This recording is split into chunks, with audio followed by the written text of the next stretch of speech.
I am a Palestinian girl who was born in Bethlehem. I was raised in Islam. I loved Islam. I loved my Islamic people. I was very, very faithful in my belief. I believed in Muhammad. I believed in the value that Muhammad taught us. I believed in the Quran. As a young child, I covered my head at the age of 9. I believed in it. I loved it. I loved that my entire people believed the same thing. We were in unity. We believed in loving one another and respecting our father.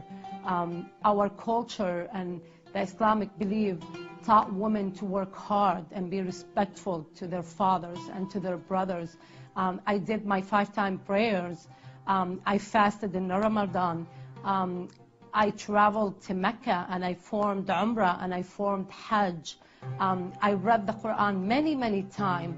I looked for God in the Quran and I looked for answers. And I found something that it brought unity to my life. I loved Allah and I loved Islam very, very much.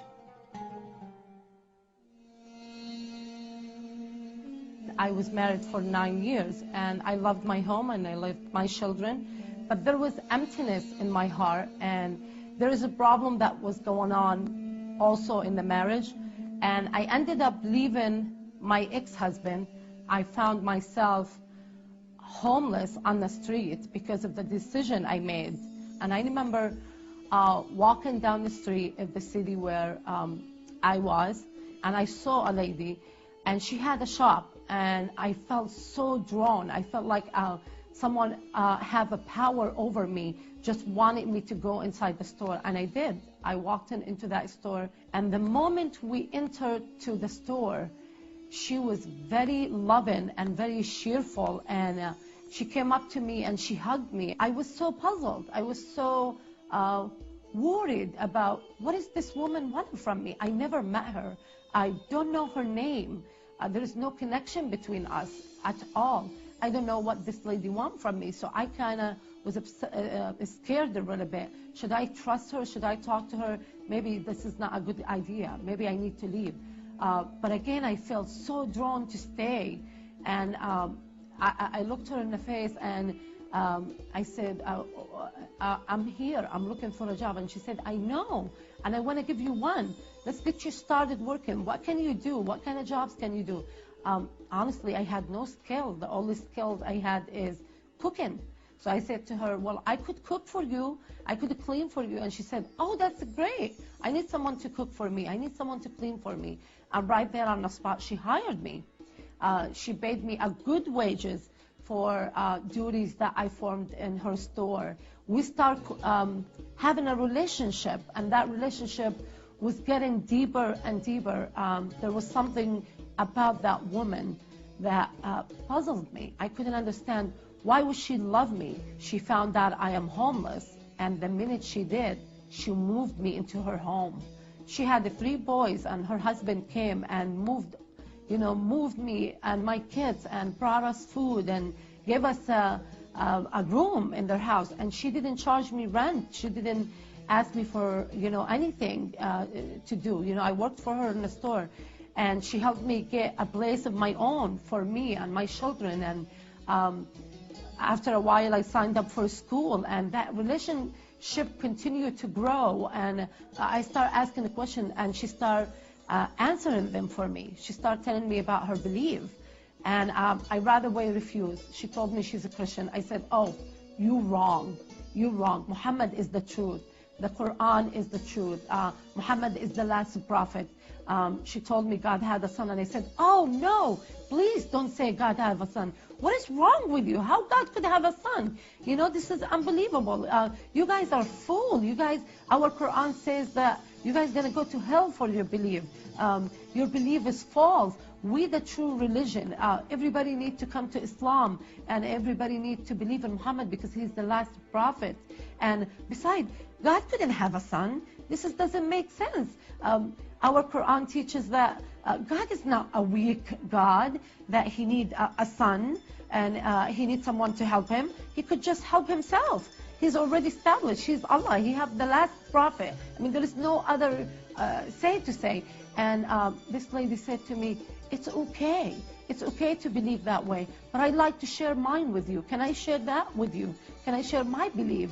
And I start opening up a little bit with her, and I said, yeah, you could tell me more about Jesus.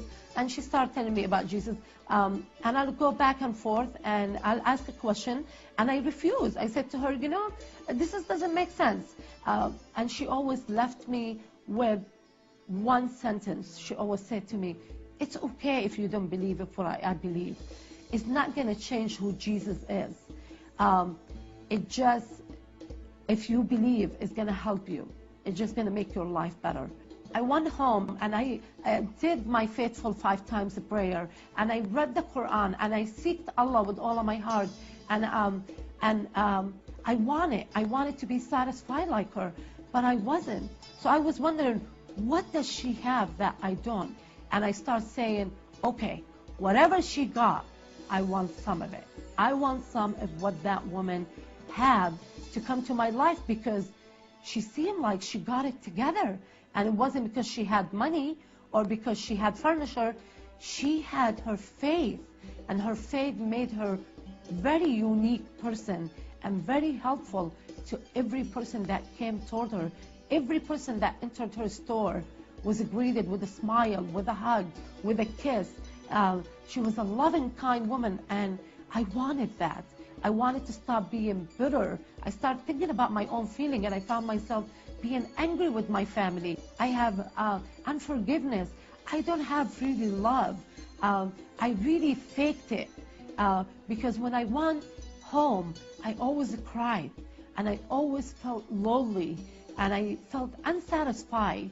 But that woman was the opposite from me. She also went home. She also had problems, financial problems, but she always was okay with it. And she faced each day with a new challenge, but with a smile and with her faith. So after 2 years of hanging around this woman, I wanted something like that. I started asking more questions and seeking more ways to find out about her faith. I was hungering for a relationship with God. So I was fasting more now and praying, and that's my Islamic prayer, and I start doing more ruk'ahs and more, beads of prayer, and really asking God to show up. I want you, God, if you are the truth, why won't you come to me and show me that you are the truth? One day I just said it. I said, Jesus, if you're really the Son of God, come down and show me that you are the Son of God, because this doesn't make sense. I was in the store, just minding my own business, working in the back room, and I remember saying to myself, this is just not working. Nothing is working right now. I know I'm working, I'm making money, but I'm frustrated and I'm empty, and I don't know what to do next. I don't know where the truth is. I want to know the truth. And I remember something happening in the room where I was, and all of a sudden I look and I see a person like any other person that stands in front of me stood, but it was different from anyone I ever seen. And I looked at it and I said, who are you? And that voice of rushing water, that voice of soothing and coming in the same time, so powerful, I couldn't even describe it in words if I tried, said to me, I am Jesus. I am the Son of God. And I remember being so consumed by it that I fell.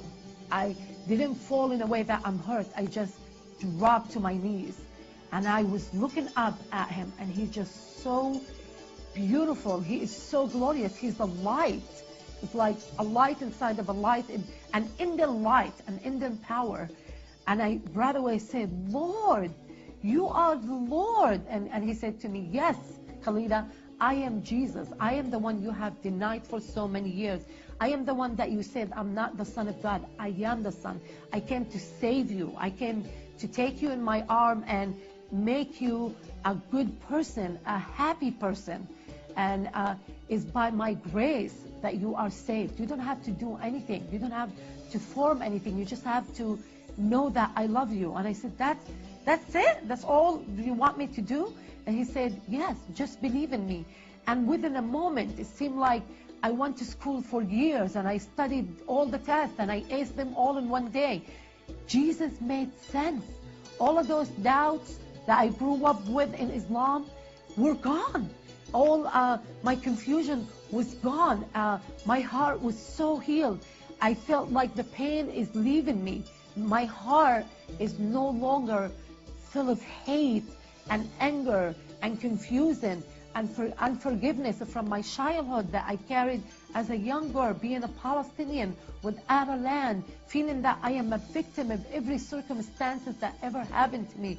And I found myself saying to Jesus, I need you. I need you to come and help me. I need you to help me walk. I went and I told that friend of mine, I told her, you know, I just received Jesus as my personal savior. And she looked at me and she goes, when did you do that? And I said, just now. And she goes, well, I've been talking to you for years and I didn't know this is happening. And I said, well, I just had an experience in the back. And I told her what happened with me. I felt such a change in my heart. My heart was healed. I wasn't sad anymore. I felt like I'm strong. Now I could face life, and now I could face the challenge that coming before me. There was a freedom that I did not experience in Islam. So that's what Christianity provided into my life. Gave me freedom and gave me love that I was waiting for 29 years before I became a Christian.